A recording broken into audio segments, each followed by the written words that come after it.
இந்த முறை சபரிமலை போறீங்கன்னா புதுசா ஒரு கோவிலை பார்த்துட்டு வர மாதிரி ஒரு வீடியோ இது. சபரிமலை போற எல்லாருக்குமே தெரியும் புனலூர்னு சொல்லிட்டு அங்கதான் நிறைய ஸ்பைசஸ்லாம் வாங்குவீங்க. புனலூர்ல இருந்து ஒரு 9 கிலோமீட்டர் தொலைவில் இருக்கக்கூடிய இந்த எடமான் ஆயிரவள்ளி டெம்பிள் சொல்லிட்டு இங்க வந்து சிவன் வந்து முக உருவில் இருப்பாரு, லிங்க உருவில் இருக்க மாட்டாரு. போனீங்கன்னா விசிட் பண்ணி பாருங்க. அவ்வளோ அருமையான கோவில் இது. நல்லா பீஸ்ஃபுல்லா இருக்கும். சபரிமலை போற ரோட்ல தான் இருக்குது.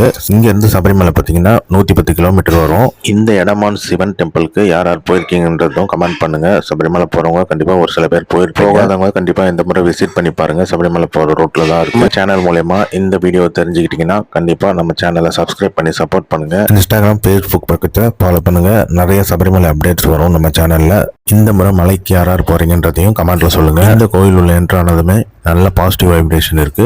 அதே போல பார்க்கிங் ஃபெசிலிட்டி அவைலபிள் இருக்கு ஓரளவுக்கு. அதனால இந்த கோயில் பார்க்கலாம்னா குற்றாலம் ஆரியங்க வழியா போறவங்க கண்டிப்பா இந்த கோயிலை கிராஸ் பண்ணி தான் போவீங்க. இது கொஞ்சம் உள்ள இருக்கு. எடமான் சிவன் டெம்பிள் எங்கன்னு கேட்டா சொல்லுவாங்க, இல்லைன்னா கூகுள் மேப்ஸ் போட்டு போங்க. இந்த கோயிலை பத்தி இப்பதான் கேள்விப்படுறீங்கன்னா மறக்காம சப்ஸ்கிரைப் பண்ணி ஃபாலோ பண்ணுங்க. Thank you friends.